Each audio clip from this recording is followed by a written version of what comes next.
Soy Liliana Rodríguez Álvarez y cada miércoles en el Matutino Alternativo, en la sección Finanzas con Café, analizamos conceptos económicos y financieros. Acompáñanos. La verdad que hoy la agenda de Finanzas con Café tiene de todo. Tiene noticias de Ambev, de Fiona, de flujo de caja y naturalmente tiene también mantequilla, tiene grasa. Hoy Finanzas con Café. Bienvenida, Liliana, a sus finanzas.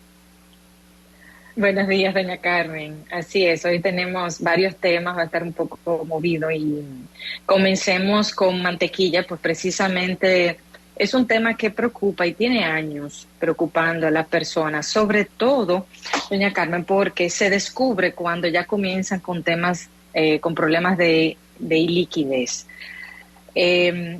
Y entonces los ahorros de las personas se ven afectados, ahorros que pueden tener años guardando, meses guardando las personas, y entonces de repente no hay nadie que pueda protegerle. Y precisamente por eso vamos a tratar otro tema después, que es el flujo de caja, que está relacionado con este tema de liquidez. Y con estos esquemas piramidales que se han estado denunciando en el periódico, y así han habido otros casos en el pasado, hay demandas incluso interpuestas por personas que han sido afectadas, y realmente lo importante de esto es recordar varias cosas. En primer lugar, la Superintendencia del Mercado de Valores, como también la Superintendencia de Bancos, han hecho advertencias desde hace años sobre esquemas de inversiones fraudulentas en el mercado de valores, como también estas estafas piramidales. Y por eso en el día de hoy, pues el tema es como darle seguimiento al dinero, ¿no? De estar atento a los órganos supervisores, al órgano regulador, que nosotros nos mantengamos atentos a estas informaciones.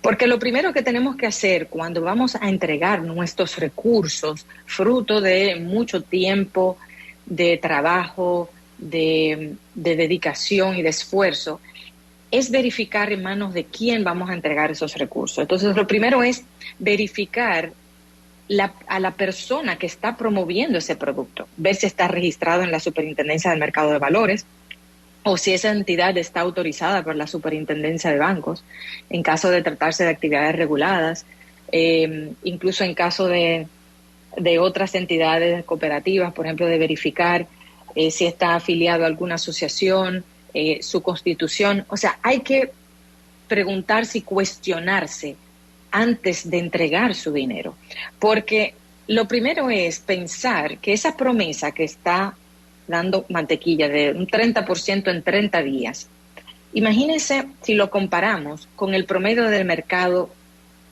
al día de ayer, por ejemplo. El Banco Central al día de ayer publicaba que la tasa de los certificados de depósitos a 30 días de los bancos múltiples, esto es promedio, ¿no?, rondaba el 8.7%. Entonces, si el promedio del mercado de los certificados de depósito a 30 días de los bancos múltiples ronda el 8.7% y viene una persona a ofrecerme un 30% en 30 días, hay que cuestionarse. Porque no es de que, bueno, qué suerte tengo yo que me vienen a ofrecer a mí esto y el de al lado no. Y quizás hasta pensar, bueno, mejor ni decirlo para que me puedan ofrecer todavía más a mí. O sea, hay que preguntarse y hay que cuestionarse. Y lo primero es saber que si el mercado está en un 8%, alguien que te viene a ofrecer un 30% o quizás hasta duplicarte el monto que tú le estás dando en 30 días, hay algo que no está bien.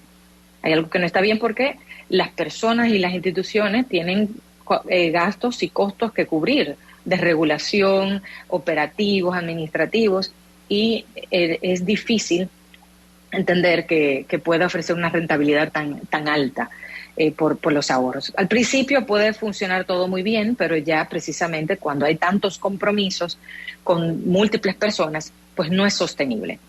Y para esto es importante que las personas sepan, lo primero es eso, tener en cuenta, darle seguimiento a cómo va evolucionando el mercado, cuál es la tasa promedio del mercado, y ahí sí podemos comparar a ver qué instituciones nos ofrecen más, pero dentro de aquellas que están supervisadas, reguladas. Y dentro de este esquema, también como de advertencia, de precaución, también saber que si ya estamos envueltos en esto, entonces saber que también se puede acudir a la Unidad de Investigación y Persecución de Delitos Financieros del Ministerio Público, que está en Unicentro Plaza. Y realmente muchos, viendo incluso, recordando el caso de Madoff en Estados Unidos, que estafó con millones de dólares a sus víctimas, y que algunas de sus víctimas eran artistas, eran personas del medio, debemos entender que primero esto pasa también por vínculos de relacionados y de confianza. Algunas veces sucede que este es el familiar de tal persona y tú lo conoces de hace tiempo, está montando un negocio y no sabemos ni siquiera de qué trata el negocio. Y uno invierte sus recursos pensando que sí, que va a tener ese retorno. Entonces, en esa confianza puede estar el problema también. Así que, para concluir con ese tema, con este tema de mantequilla, sí es vital darle seguimiento al mercado, saber dónde ir y sobre todo tomar en cuenta que esto es un tema para aquellos que tienen mucho tiempo en ese proceso de acumular sus ahorros, que no lo pierdan. Claro, ahí hay otro tema de lavado de activos, que ya ahí no entraremos, pero esto sí es importante que se tome en cuenta. Para terminar esto, sí recuerdo en el 2019 se presentó un proyecto a la Cámara de Diputados para establecer disposiciones legales para prohibir y penalizar este tipo de esquemas piramidales y penalizarlo, estos fraudes, que sería bueno retomarlo para precisamente atacar más de frente este tema. Mire, Liliana, sí, antes de que pase a otro tema, sí. Esa reflexión la podemos hacer, pero miles de veces.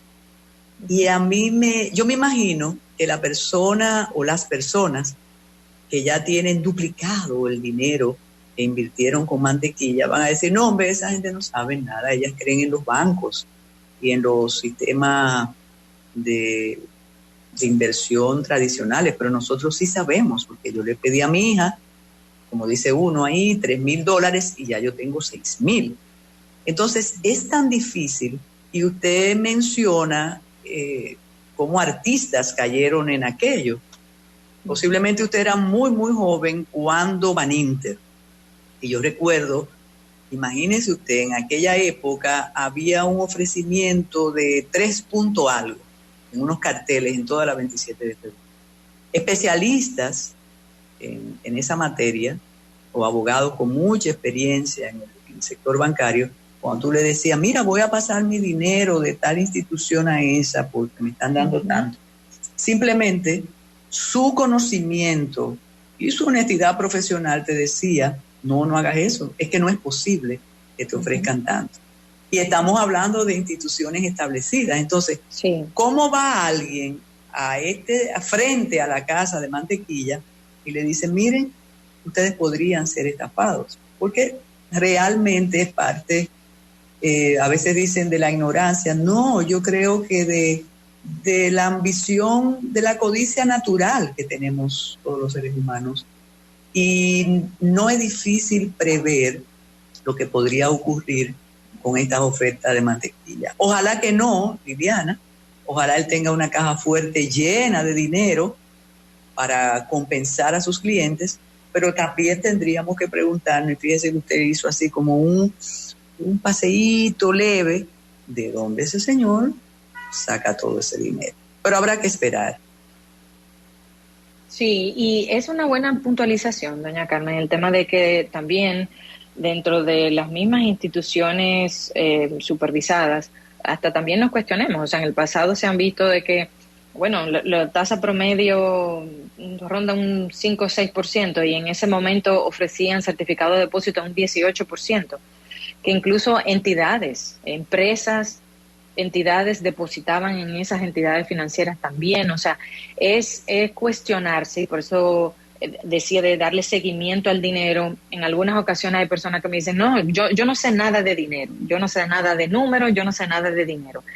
Y esa es lo primero que tenemos que hacer, romper esa barrera y darle seguimiento al dinero, precisamente, estar atento, porque nos permitiría prevenir cualquier estafa que nos vayan a hacer. Y ahí hemos hablado en otras ocasiones también en temas de ciberseguridad. O sea, te envían mensajes donde te ofrecen darte un dinero rápido y es una estafa. Entonces, hay situaciones que deben de sopesarse como esto, de tus recursos, no solamente como persona física, como comercio, como entidad financiera también, dónde vas a colocar los recursos. Entonces, y esa es la mejor forma. Y nunca hay suficiente información. Y eso lo he aprendido también en el tiempo, en el trabajo, de que uno puede pensar que ya se ha ofrecido suficiente información y no es así. Las informaciones llegan a personas distintas en momentos distintos. Se les recuerda, porque puede ser que esa misma persona lo haya leído hace 2 años, una información, pero ya no lo tiene tan presente y ahora vuelve y lo lee. Entonces, estas informaciones son esenciales para el bienestar de la población. Sobre todo de aquel, como vuelvo y digo, de que con mucho esfuerzo acumula sus ahorros. Ya ese otro tema, como usted bien decía, de dónde sacan esos recursos para multiplicarlos también y lo que se hace también a través de esos esquemas con tema de lavado de activos ya es otro tema. Pero bueno, en otro tema, otra información que es muy buena noticia, que ayer el Banco Central pues compartía esa información de la reunión que sostuvieron con representantes de Ambev Dominicana. Ellos comentaban que ellos importan 30,000 toneladas de maíz para producir su cerveza. Y ayer daban la información de que ellos ya tienen dentro de su plan estratégico previsto cosechar aquí para reducir el impacto que están teniendo con los cambios en los precios internacionales y sobre todo que los principales productores de maíz son Ucrania, Rusia. Y como esto le ha afectado, ya están pensando en el plan estratégico cosecharlo aquí y que además de eso pretenden crear un clúster de vidrios para la fabricación de envases, el cual va a incluir incluso una planta de reciclaje. Informaban que esto puede servir no solamente para ellos, como para producir su cerveza, sino también que pudiera servirle para otros segmentos productivos del país, esta producción del maíz, y también pudiera ser para la región caribeña. Entonces, lo importante de esta noticia es que es importante en cuanto a la inversión extranjera directa, que aumentaría, y también las perspectivas económicas del país y de la provincia, o sea, de las perspectivas económicas locales también de la provincia María Trinidad Sánchez, y la estabilidad de la moneda, en que ayuda esta inversión extranjera directa. Así que eso sí es una buena noticia. Entonces, el tercer tema que quería comentar, doña Carmen, era precisamente ese tema de el desarrollo local. Y a raíz del huracán Fiona, pues, ya informaron este lunes, y usted lo comentó, lo escuché en el matutino alternativo, de que informaban que los daños rondaban los 20,000 millones de pesos, que habían unas 43,000 personas desplazadas, 8,000 viviendas afectadas, y así también informaron de los usuarios que fueron afectados con temas de agua potable y de la energía. Pero llama mucho la atención que no se ha cuantificado los daños del sector agrícola y de las micro y pequeñas empresas. Ni siquiera ha definido la cantidad de personas, quizás no la cuantificación del daño, pero quizás la cantidad de personas afectadas, ni definido las medidas para recuperar las producciones, ni las fincas y los comercios. Y aunque eso no se ha cuantificado, ya el ministro de la Presidencia pues anunciaba que en Atomayor ya iban a ser beneficiados con préstamos a tasa cero los principales productores y que a través de Promipyme estarían beneficiando con préstamos a tasa de 6% para la industria y 10% para comercio y servicios, hasta con 4 meses de gracia. Pero no sabemos si se tratan de 150 empresas o si son miles de empresas que han sido afectadas. Y llama la atención algo que realmente es muy buena noticia. Veía la semana pasada de las muestras de solidaridad de empresas del sector privado, que cuando el huracán Irma y María también, como por ejemplo el Banco Popular, que estuvo presente con donaciones en aquella vez y ahora también, y así otras empresas también que anunciaron que iban a hacer sus donaciones. Y son muestras de solidaridad y se celebran. Pero lo que me llamaba la atención era que apenas se escuchaba al gobierno, que no estaba en la calle activamente trabajando con esa recuperación temprana, que es necesario para ese desarrollo local. Si bien dijeron que el sector turístico no tiene pues grandes afectaciones y que está bastante bien, pero hablábamos la semana pasada de ese sector de MIPYMES y del sector agrícola, que es importante ir inmediatamente en su auxilio. Y por eso pues, me llevó a pensar este tema precisamente sobre el flujo de caja.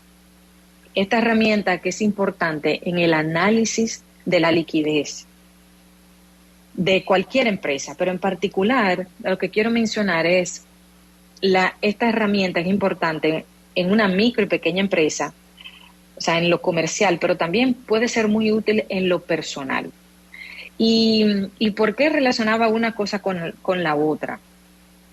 Y es que hay unas estadísticas interesantes y hasta las busqué porque las recordé que eran muy ricas en la encuesta de cultura económica y financiera del país que publicó el Banco Central de hace unos años, de cómo los hogares se endeudaban para cuadrar el mes y cómo eso varía dependiendo del nivel de ingreso del hogar. Pero en general, los hogares en la República Dominicana recurren a la deuda como primer paso para cuadrar el mes. Los estratos más altos lo hicieron solamente en un 38% de las ocasiones, mientras que los hogares de menores ingresos lo hicieron el 50% de las ocasiones. Solamente el 4% de los hogares de menores ingresos mencionaron retirar ahorros para paliar ese déficit mensual que tienen. Mientras que el 19% de los estratos de mayores ingresos sí acudían a retirar ahorros. Y ahí hay un tema muy importante con el tema del fondo de emergencia sobre la forma en que uno puede enfrentar situaciones precisamente imprevistas y acudir a esto y no a herramientas financieras muy costosas que al final no podamos sostener en el largo plazo. Entonces, es muy común dentro de los hogares de menores ingresos tomar fiado o pedir préstamos a relacionados o recurrir a préstamos informales para poder cuadrar el mes. Y entonces comienza eso a ser una espiral de que, bueno, tomé un préstamo muy costoso para poder cuadrar este mes, al final tengo que pagar estos intereses también, ya que pude recuperarme de esa situación, o una situación de salud, o tema de vehículo, en fin. Entonces, lo importante de ir trabajando con las micro y pequeñas empresas y así también en los hogares, con el flujo de caja. El flujo de caja es una herramienta, la podemos hacer tan sencilla como mucho más afinada como querramos. Si no la hacemos aún, es bueno iniciar haciendo el análisis mensual y luego se puede ir perfeccionando haciéndolo semanal o quincenal. Pero ¿cómo se construye un flujo de caja? Es básicamente abrimos un archivo en Excel, iniciamos el mes colocando el balance disponible al primer día, luego se van adicionando los ingresos por recibir en el mes, se sustraen los gastos y al final tendríamos el balance final. Esto nos permite saber si el próximo mes nosotros vamos a poder enfrentar los compromisos que tenemos como micro o pequeña empresa. ¿Y por qué esto es importante tomarlo en cuenta? Porque hay muchas micro y pequeñas empresas que tienen fabulosas proyecciones de ventas. Llegaron a acuerdos, quizás hasta de encadenamiento productivo con grandes empresas y tienen proyección de recuperar 400,000 pesos en 2 meses, a los 60 días, o quizás a los 90 días. Pero tiene que pagar 200,000 pesos a los 30 días, o quizás en la primera quincena, pero no lo tiene. Entonces hay temas de liquidez, o tendría problemas para comprar los insumos, o problemas para mantener el personal, o pagando atrasos en los compromisos. Esto es más importante el análisis en la micro y pequeña empresa, pero igual, esto es algo que debemos tomarlo en cuenta para nuestro hogar también, que una vez tenemos que hacerle frente a gastos y al no hacer este análisis podemos entonces no pagar el balance al corte de la tarjeta o atrasarnos con ciertos pagos y pagar intereses y mora cuando pudiéramos jugar con los cortes y las fechas en que nos van a entrar los ingresos. Yo soy una abanderada, doña Carmen, de la filosofía que lo que no te guste, delégalo, pero no dejes de hacerlo. Entonces, hay muchos dueños de negocio, en lo que he visto trabajando en microcrédito y en microfinanzas, que dicen que ellos no llevan los números, que eso ellos lo llevan todo en la cabeza, y la verdad que es increíble como muchos de ellos llevando todo en la cabeza tienen hasta un mejor manejo que muchas personas que uno conoce, pero hay que llevar los números y hay que darle seguimiento, y eso es un elemento clave, porque realmente para un dueño de negocio que tiene que hacerle frente a todo, si no es algo que te aporta, al contrario, es algo que te carga, va a afectar tu relación de amor con tu negocio. Entonces, por eso mejor delegarlo, contratar personas o pequeñas empresas que puedan manejar la contabilidad y hasta llevar este flujo de caja para que esas ventas fabulosas que tienes, que te van a pagar a 60 días o a 90 días, la puedas mantener, pero haciendo un rejuego para poder tener la liquidez. En algunas ocasiones, incluso a nivel personal, yo he tenido experiencia con ebanistas, por ejemplo, que se comprometen a hacer un trabajo, pero no pueden cumplir con la fecha porque no han podido comprar los materiales, porque otra persona no le pagó. Entonces, al final ahí lo que estamos hablando es tema de liquidez, y ahí la importancia de que hayan instrumentos que le permitan, instrumentos financieros que le permitan a estas micro y pequeñas empresas, pues ellos poder tener esa liquidez. De ahí también hacer la diferencia entre pagar algunas cosas mensuales con tarjeta, pero ya para hacer ciertas inversiones, acudir a líneas de crédito.